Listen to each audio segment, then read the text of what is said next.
Alright guys, I'm playing a beginner strategy guide for beginners on how to play Warcraft 3, and I just jumped into the game. I want to show you kind of what you can do in a game that will help you to get started. And if anything, it can just be a fun, entertaining experience as I play this ladder game. So, 5 peons start, put all in the gold mine, take 1, build an altar, train new peons, have the first one build a burrow, and then the next one build a barracks. Then fill up your gold mine with 5 exactly, and send everything else to lumber until you have 16 out of 21 food. Once you have that, wait for 40 lumber and build your second burrow. Make sure they're within range of each other so that the crossfire that they have can protect each other. You can see that they can protect each other, so that's a good thing. Now at 1621 we wait for enough gold to build a grunt. We make a grunt. In Warcraft 3 you have a game where you never really want to be sitting still. I remember sometimes in StarCraft 2 I will be sitting still because my stalkers are waiting for potential medevacs to fly into my main, and I want to have stalkers there to snipe it. 6 stalkers, I want to take it down. But in Warcraft 3 it's much more death ball-y and hero focused.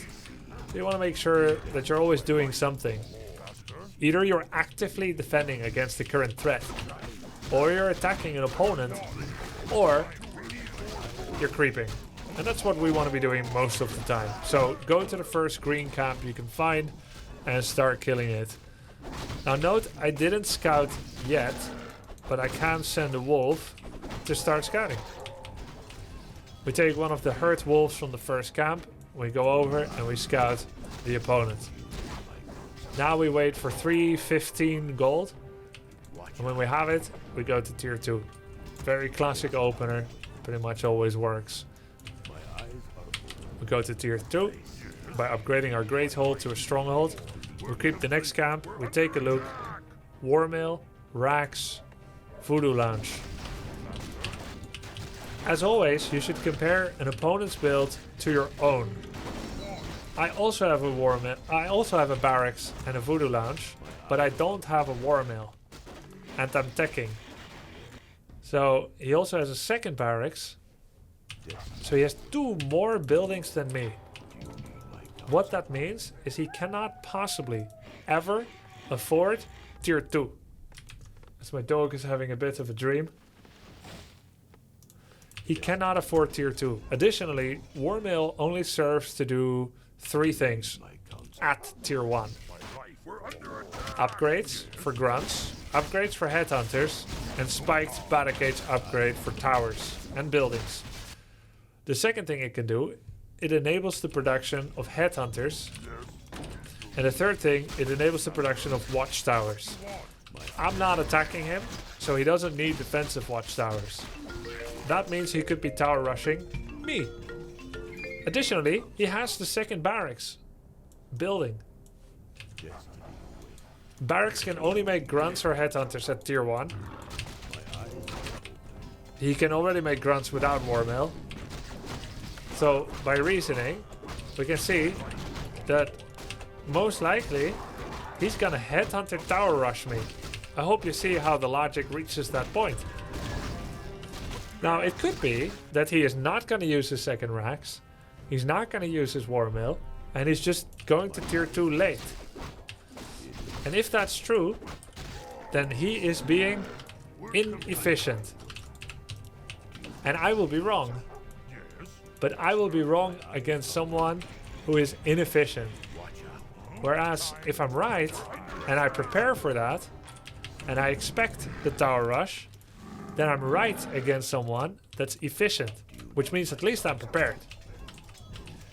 And if I think that he's not going to use it and not make headhunters and towers, then I'm wrong against someone that's being efficient. And that's the most dangerous thing you can have. So, we are going to get Panda. We assume that the most logical thing is also the real thing that's happening. That's the safest way to play these things. So, we get a hero that excels at early defense with the Panda against headhunters. We stay at home more. We are not being as efficient, creeping and letting ourselves drop to low health. Because why should we take a risk?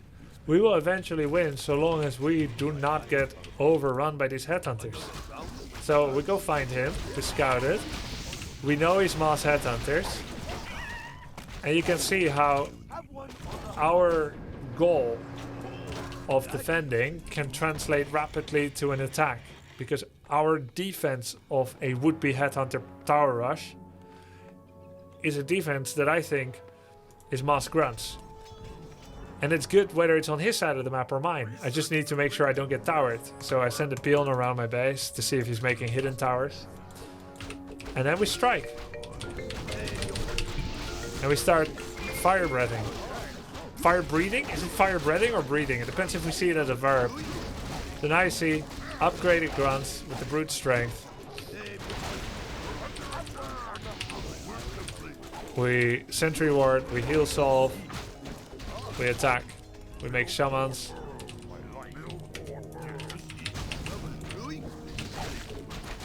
So this is a very scientific approach to the game. We scout it. We went for something normal. We would have gone second hero shadow, a bestiary, and a totem.